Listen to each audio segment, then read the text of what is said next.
I'm not defending China. Ano po ba sinabi ni Einstein? Doing the same thing and expecting another result is stupidity. So ang sinasabi ko lang po sa ating pong mga kapwa senador, ano ang tamang strategy?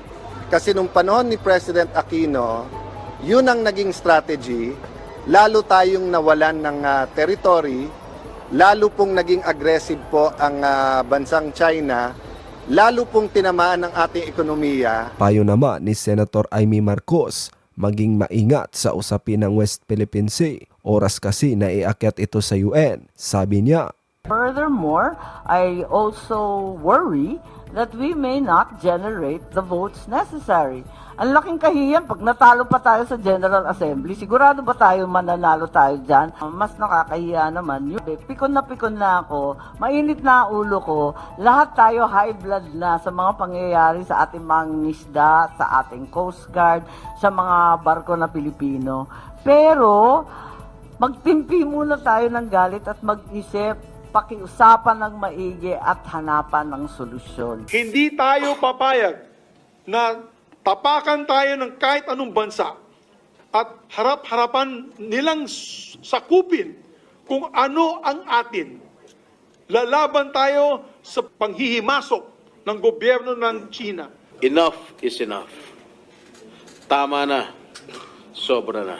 Ilang mga isda pa po ang matatakot at magdadalawang isip na maglayag sa sarili nating karagatan para makapaghanap buhay. Ilang magigiting na kawal ng Philippine Coast Guard pa ang hihintay natin mabulag dahil sa pambubuli ng China. Kaya nga sinagot ni President Duterte, if I may interject lang, Senator Alano, you know very much that I am not identified with the political side of Senator Rizzo Ontiveros. We align together on issues. Agree, This is Mr. an issue President. that we align.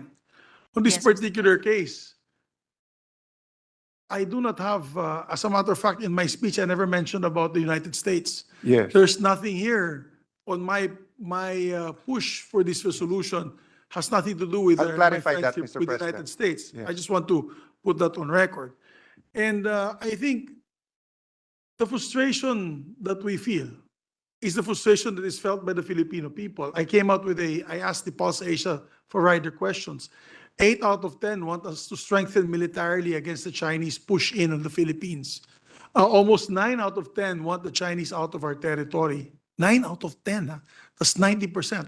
Hanapin natin yung 1. so- Dapat 10 out of 10 yun. Hindi naman. Meron naman kasi, alam mo naman, meron naman siguro na iba yung paniwala. Ang punto ko dyan, the freedom of navigation is not for the US alone. It's for us. For example, when we try to resupply our Marines in Ayungin Shoals, my distinguished colleague, they will not allow a larger ship to pass through. Bangka lang po. Ang ibig sabihin, ang madadala lang nila ay pagkain at kung ano pa mga gamot. Yung my dear colleagues, hindi po sila nagpapadaan ng mas malaking barko because as much as we want to fortify Ayungin Shoals, which is already occupied by Philippine soldiers, just even to put a tent, they will not agree on. They're acting as if it is their territory already.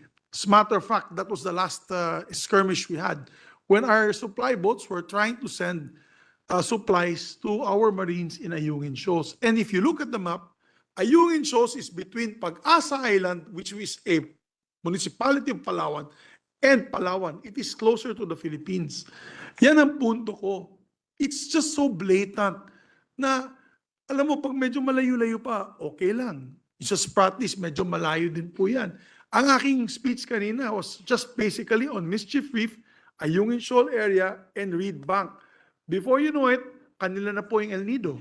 Before you know it, baka nasa San Vicente na po sila. Before you know it, nasa Aurora side na po sila, which is the Benham Rice. Because they are sending ships there now to the Benham Rice. So I think as a nation, I agree with you, we should discuss this bilaterally. But if all our avenues bilaterally will fail because they refuse to listen to us, as a matter of fact, their foreign ministers, I don't think they have Foreign Minister Wang, your friend, is no longer there. No, he has returned. He has So returned. Wang Did Yi is did now he the foreign show up minister. now? He's back again? No, Because no. for a while he disappeared. No, the one that disappeared has been replaced now. Okay. And the former foreign minister, state councilor, and member of Yeah. the Politburo is back. I'm Mr. glad to hear President, that. But I'm going to yield to finalize my point is, on the measure you mentioned earlier on Pimentel versus executive secretary, it was also held that participation of the legislative branch in the treaty-making process Yes. was deemed essential to provide a check on the executive in the field of foreign relations. Yes. And yes, the president is the chief architect, but it continues to mention that the Senate may express its opinion on foreign policy. And we've done that Yes. in many resolutions in the past. Mr. President, I will yield to Senator Tolentino. And let me just say that I agree with most of what you said. Ang disagreement natin, ano yung tamang paraan, i-address yon. Nag-agree tayong lahat sa problema. Magkakasama tayo sa issue regardless of political color or administration. What I'm saying is that it's such a big step. And even if we can do it, should we do it without consulting the executive? Because it might weaken us in front of the international community. But let me yield to Senator Tolentino. President, just Mr. a President, and mild with the interjection. indulgence of the good gentleman from Mr. President. Cavite, if I may just say quickly to the last comment Because I of the have a good gentleman. 5:40 p.m. Tagigan boarding now. Oh, Just a morning. mild interjection. All right, Mr. President, I'm in that supportive case. of this resolution, but if Where I is the may dear be- colleague from Cavite going to? If I may be allowed to continue with the interpellation on Monday, Mr. President. Yes, Thank you, Mr. President. of course. We may continue. I had looked forward, Mr. President, to the Senate possibly adopting this resolution today, Mr. President, if possible. Mr. President, we may, can take may it I- up if, may I make a recommendation that I think, We're a deliberative body. I said that in my speech on Monday. Mr. President, I think may- we should allow people to, Mr. President, may I ask participate. that before session Monday, can we take this? or else I up will in be caucus? called again by my minority floor leader for not following my privileged speech. Sir President, maybe we can take this up on caucus. Do we pass it? Do we bring it to the committee, etc.? So if you want to pass it on Monday and adopt it, then if that's what the majority May I wants, suggest, at least because Mr. President, I'll just Yes. give you one good reason why. Oh. Ang pinakamasama kasi is yung mga nakikinig sa atin sa kabilang side, alam yung strategy natin. So marami That's why I don't akong want to put dapat it on a isasagot committee sa hearing. inyo. Yes. Hindi ko masagot dito because hindi dapat sa publiko. It's not because it's confidential or it's backroom, but just because, you know, parang chess or basketball, tapos yung camera, yung coach, ganito gagawin natin, ha. So if you know, if I may appeal to our colleagues, let's have a short caucus just to discuss it. And of course, kung yun ang gusto ng majority, then we will submit. But at least mapag-usapan natin behind closed doors the implications of not being in sync with the strategy of the president. No? And in this issue, there's no majority-minority with the president. It's Philippine interest. Although the Senate has stood ground many times by tradition, Yes, not always in sync with the executive. that's true, Mr. President. It's But an The issue of the independent VFA, institution. when the former president had canceled the VFA, we in the Senate stood yes, Mr. President. pat But that had did the not confidence. weaken our position. But in this case, if we are not in sync, kung sasabihin natin ganito gagawin, sasabihin ng presidente, DFA, iba gagawin yung ambassador, as a former secretary of DFA, I have I stood understand there your negotiating. position as a former secretary. So we should or the strengthen the first position of the country and I disagree with the president on some issues. I might disagree with him on the China issue, how to deal with China. But I do believe he was the one elected and we should at least hear out his people, the National Task Force on the West Philippine Sea and the DFA, so that we know where we're going, di ba? So what we can do is have an early caucus on Monday to discuss this, and we take it up on plenary, if we'll adopt it or amend it. But definitely one thing is for sure. We must condemn this blatant abuse of their bullying tactics against us. We cannot just let this pass. Mr. President, I think we're all agreeable to that. if the resolution And for the simply record, states Mr. that, we can President. pass that right now. President, good So, gentleman. Mr. President, may I just I'm clarify just, that one line lang, no? I'm just following on the last word of the president that the very point of this resolution is to strengthen further the hand of the Philippines na lalo na ngang lumalakas sa panahon ngayon na dumadami yung mga bansa At dumadami yung mga regional formations who are supporting us in our victory at The Hague. Mr. President, you can be sincere, but you can be sincerely wrong. So what I'm saying is that if the intention is to condemn and to make a stand, unanimous tayo.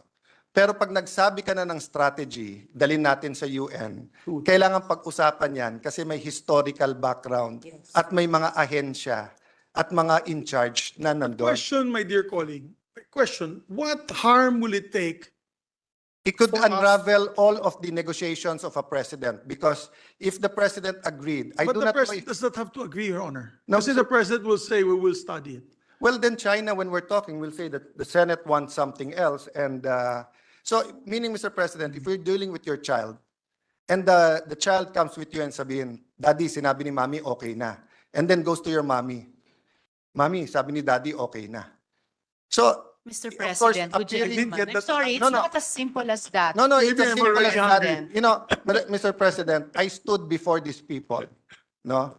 And No, but I know, and Mr. China, Yes. seeing that united ang Congress at Presidente makes a big difference from seeing that one part of government wants multilateral, the other one wants bilateral, one wants to go to PCA, other. They understand our democracy. But when it's the institution itself that made us stand, ibang usapan na yon. But Your Mr. Honor, President. if I may just Yes, finish. Mr. President. The one thing I noticed with dealing with our friends in China is that they want to discuss it bilaterally because they want to keep it quiet. Once you take it out to the international community, ayaw po nila yan. Unfortunately, all our discussions bilaterally have not been successful. That's not true, Mr. President. Well, The- during your time, the yes. judiciary- During there your were- time, and yes. I will tell you the reasons why behind closed doors. Because there are reasons for that. So my point, Mr. President, once sinabi ni President Bongbong, hindi, dalhin natin sa UN, eto tayo, multilateral, then we're free to agree or disagree and ano. Pero yung uunahan natin siya na hindi pa niya alam, of course, that's our privilege. But sometimes you withhold your privilege because it is better for those who are negotiating. For all I know, the Secretary of Foreign Affairs, because Secretary Manalo is an old hand, very much respected yan around the world, no? And he knows Minister Wang Yi. For all we know, they are renewing ties and they're bringing up certain issues. For all we know, I do not know. That's why I want to know. I want to hear the National Task Force, and I want what Senator Risa is pushing. Actually, they've been consistent. They pushed that during the Aquino administration. They pushed that during the Duterte administration. She might be right, she might be wrong, but it deserves a discussion. That's what I'm saying, Mr. President. Yeah, I think what would be fair is that we have a caucus about this on Monday, 3 p.m. Mr. President, with the indulgence of our distinguished colleagues, I'm being scolded by our most senior member of the Senate. That's just a joke, Mr. President. Not You're being scolding, informed by our not member scolding, of Mr. President. the- Yeah. But the voice is kind of, this body. Yes. in body language, Mr. President, is kind of intimidating. Kind of, Mr. President. We would like to just a joke, recognize Mr. the President. permission of course, the last say will be the sponsor because she's being interpolated. Of course, Mr. But President. if with her permission, we can recognize Senator Lauren Legarda. Thank you, Mr. President. Just allow me to state that I was not trying to intimidate the majority leader. That's the last thing I would want to do. I was majority leader more than 20 years ago. I simply wanted to echo and join in the conversation first. All of us in this hall today, Mr. President, 24 elected senators agree that we must uphold the arbitral ruling of 2016 unequivocally. There is no question about that. In fact, I am one of 4 authors in the Maritime Zone Act, which I believe is also going to be co-authored by Senator Tolentino. And I have a 20-page message which will be read in the University of the Philippines in a forum on the UNCLOS, on our arbitral ruling, and on the Maritime Zones Act, and on the Blue Economy Bill, which was included as a priority of the President in the State of the Nation last Monday. What am I saying? All these debates boil down to a full support of the arbitral ruling that the Philippines, of course, must exercise our rights in our exclusive economic zone, must fight for our fisher folks, must fight for freedom of navigation, and we appreciate the support of the international community. I believe that there is a process and a strategy for information dissemination and how to allow other countries to give us greater support. I am reminded by the minority leader that we had supported the DFA in an information, education, and communications campaign on the Hague ruling. So let us join the DFA in this so that every Filipino, not just in Palawan, not just families of fisher folks, would understand the importance of this historic ruling. However, to demand that our Department of Foreign Affairs, or to urge them to do an action that we have not yet fully discussed and comprehensively discussed with them, as well as the National Security Council, as well as perhaps the Coast Guard and other agencies of government. I would want to ensure that the ruling, which has been acknowledged by the world in very clear terms, will not be diminished even for half a point. So what am I saying? Hindi po tayo nag-aatubili sa ating pananaw na napakahalaga ang pagpapatupad ng Hague ruling.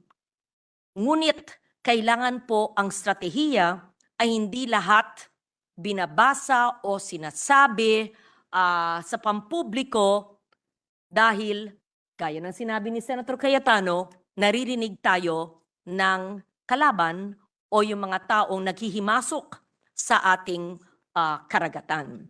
And so I wanted to ask questions of the good sponsor just for elucidation. Mr. President, You have the floor. no, I have to go, so Yes. may I just say one line, I thought it was. No, yes. I will yield to you with the Yes. permission of the good senator. I just want to end and then resume on Monday, if permitted. With my conversation with Senator Bato, no, he's a military, a police commander, no. He will not tell anyone to do an operation na hindi muna niya kinonsult yung commander. So we're asking DFA to file a resolution sa UN, pero hindi pa natin tinatanong yung DFA, tama bang strategy? Kamusta ba ang timpla sa UN? Sino ba kakampi natin sa UN? So yun lang po, sa issue na territory natin to, sovereignty, nagkakaisa po tayo doon. Doon po tayo sa tamang strategy. So if you want to pass the resolution, Mr. President, no, strongly expressing our outrage with what's happening sa West Philippine Sea, I think unanimous tayo. Yes. But baliktarin po natin, baliktarin. If I say the resolution should be, do not file a resolution, you would also disagree. So sa akin lang, Mr. President, let's not go into the strategy without asking the actual people who will bring it to the United I Nations. think the gist of what we are discussing today is how kung